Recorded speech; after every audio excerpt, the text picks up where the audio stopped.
Good morning बच्चों। तो आज हम स्टार्ट करेंगे thermal energy based electric power station. ये चैप्टर है टुवर्ड्स ग्रीन एनर्जी का और ये लेक्चर है सेकंड। ठीक है, तो थर्मल एनर्जी, थर्म थर्म मतलब होती है हीट, बट यहाँ पे हम सोर्स क्या यूज करेंगे? हम यहाँ पे सोर्स यूज करेंगे कोल का। हमको यहाँ पे क्या करना है? कोल को बर्न करना है और कोल बर्न हो जाएगा। तो कोल बर्न होने के बाद यहाँ पे क्या होगा? जो वाटर रहेगा, वाटर स्टीम में जनरेट होगा। ठीक है, और स्टीम क्या करेगी? टरबाइन को रोटेट, क्योंकि स्टीम में कौन सी एनर्जी है? Kinetic energy. ओके, और कोल में कौन सी एनर्जी थी जब वो बर्न हो रहा था? Thermal energy. ठीक है, कोल बर्न हो रहा था तब उसमें थर्मल एनर्जी थी, बट स्टीम में कन्वर्ट होने के बाद उसमें कौन सी एनर्जी थी? Kinetic energy. वही काइनेटिक एनर्जी टरबाइन को रोटेट करेगी और क्या जनरेट करेगी? Electrical energy. देखो, मैंने तो बता दिया, सब कुछ हो गया, चैप्टर कंप्लीट, टॉपिक कंप्लीट। ठीक है, पर ऐसा नहीं है, हमें डिटेल में जाना है क्योंकि आंसर तो लिखना है ना एग्जाम में, और डायग्राम भी बनानी है। डायग्राम भी बहुत ईजी है। ठीक है, तो हम नेक्स्ट स्लाइड की तरफ मूव ऑन होते हैं। ठीक है, प्रोसेस ऑफ पावर जनरेशन। अब हमें पूरी प्रोसेस पढ़नी है। क्या दिया है यहाँ पे? तो पॉइंट वाइज एक्सप्लेनेशन है यहाँ पे। कौन कौन सा? सबसे पहले हम कोल को जलाएंगे, बर्निंग ऑफ द कोल।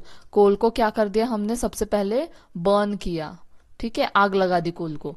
तो कोल में आग लगाने के बाद कौन सी एनर्जी निकली? थर्मल एनर्जी निकली। ठीक है, थर्म मतलब हीट, हीट निकलेगी ना अगर आग लगाएंगे तो। ठीक है, by burning of the coal in the boiler. कहाँ बर्न कर रहे हैं हम? एक बॉयलर में इसे बर्न कर रहे हैं। किसको बर्न कर रहे हैं? कोल को। इसलिए कौन सी एनर्जी निकली? Thermal energy. अब क्या होगा यहाँ पे कि जो ये बॉयल हुआ बॉयलर में, तो वहां पे वाटर था ना, तो वाटर फिर कन्वर्ट होगा स्टीम में। कहाँ कन्वर्ट होगा? स्टीम में कन्वर्ट होगा। और स्टीम में कौन सी एनर्जी जनरेट होगी? Kinetic energy. क्या दिया है? These energy convert water into high pressure high temperature steam. बहुत ज्यादा हाई प्रेशर होगा। ठीक है, देन क्या दिया है कि वो जो स्टीम रहेगी वो टरबाइन को रोटेट करेगी। ये भी मैंने बता दिया। ये टरबाइन है, उसको जो स्टीम है वो क्या करेगी? ये स्टीम है, स्टीम में कौन सी एनर्जी थी? Kinetic energy. इसने टरबाइन को किया रोटेट और हमें क्या मिल गई? Electricity, electrical energy. Okay, next slide. तो यहाँ क्या दिया है? Electricity generation, the turbine drives the generator, और क्या निकलेंगी वहां से? Electrical energy. क्या प्रोड्यूस होंगी? Electrical energy. फिर क्या दिया है? स्टीम रिसाइकल, और जो भी स्टीम वहां पे थी, steam is cooled back into water in the condenser. वहां पे हमें कंडेंसर का भी बॉक्स दिखेगा, जिसमें क्या होगा? जो स्टीम निकल गई थी, तो जो बची हुई स्टीम है, ठीक है, तो वो कंडेंस हो जाएगी। कंडेंसेशन पता है ना आपको? ठीक है, कूल डाउन होके जो वाटर्स में फिर से कन्वर्ट होता है उसे कंडेंसेशन बोलते हैं। ठीक है, तो वो जो वाटर है वो कन्वर्ट मतलब स्टीम वाटर में कन्वर्ट हुआ।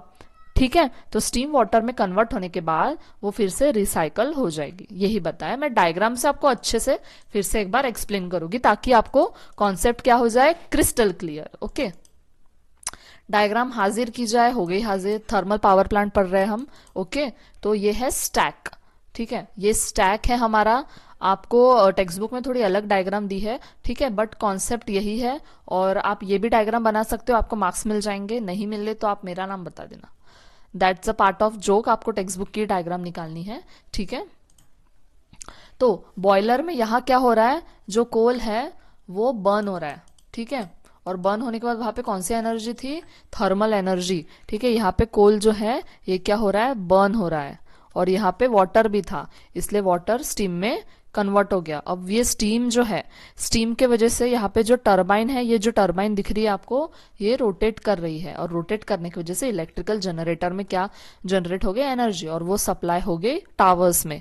बट यहाँ पे जो स्टीम है, ठीक है, जो स्टीम यहाँ से गई, ये जो कूलिंग टावर है, कूलिंग टावर में वो फ्यूम्स निकल जाते हैं। बट यहाँ पे कंडेंसर में जो वाटर कंडेंस हुआ, ठीक है, ये कूलिंग टावर में जो वाटर, तो वो कोल्ड वाटर यहाँ आएगा कंडेंसर में, वो कंडेंस होगा और कंडेंस होने के बाद फिर से रिसाइकल होगा।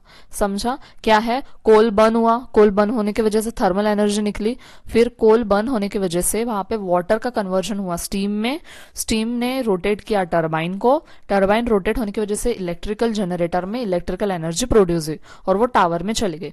कूलिंग वाटर में जो वार्म वाटर था वो क्या हो गया, वो जो कूलिंग टावर है उसमें से निकल गया, बट वो कंडेंस होने की वजह से जो कूलिंग टावर में जो वाटर था वो कंडेंसर में जाएगा और वो कंडेंस हो जाएगा। देन कंडेंस होने के उसके बाद वो क्या होगा, फिर से बॉयलर में जाएगा और रिसाइकल हो जाएगा। ओके, अब एनर्जी ट्रांसफॉर्मेशन। ठीक है, तो मैंने आपको बताया केमिकल एनर्जी का, हम मैंने बताया नहीं आपको, पर जो कोल है, कोल में केमिकल एनर्जी होती है, उसमें कार्बन कंपाउंड्स होते हैं, आपको पता है। देन कोल को हमने बर्न किया तो वहां पे कौन सी एनर्जी निकली, थर्मल एनर्जी। ठीक है, फिर थर्मल एनर्जी ने क्या किया, वाटर को स्टीम में कन्वर्ट किया, स्टीम में कौन सी एनर्जी आ गई, काइनेटिक एनर्जी यहाँ पे दिया है, kinetic energy in the steam. अब स्टीम क्या करेगी, टरबाइन को रोटेट करेगी, टरबाइन में भी काइनेटिक एनर्जी आ गई क्योंकि वो मूव हो रहा है, और कोई भी फ्लो करने वाली चीजें या कोई भी रोटेट करने वाली चीजें में कौन सी एनर्जी रहेगी, काइनेटिक एनर्जी रहेगी। फिर टरबाइन ने क्या किया, जनरेटर में इलेक्ट्रिकल एनर्जी को जनरेट कर दिया। बहुत इजी है, वही कॉन्सेप्ट है, बार बार वही कॉन्सेप्ट को रिपीट किया जा रहा है हर टॉपिक में। ठीक है,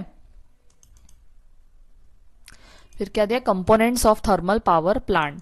क्या कंपोनेंट्स है वो देखेंगे। सबसे पहले हमने बॉयलर देखे, बॉयलर में बॉयल हो रहा है, क्या बॉयल हो रहा है, पानी बॉयल हो रहा है, किसकी वजह से हो रहा है, कोल की वजह से हो रहा है। ठीक है, कोल को हमने पहले बर्न किए, वो बर्न करने की वजह से वहां से वाटर बॉयल हुआ और वहां से क्या निकली, स्टीम निकली। तो क्या है, burn coal to produce steam. Turbine क्या किया, रोटेट किया to generate the kinetic energy. Generator ने क्या किया, काइनेटिक एनर्जी को इलेक्ट्रिकल एनर्जी में कन्वर्ट कर दिया। ठीक है,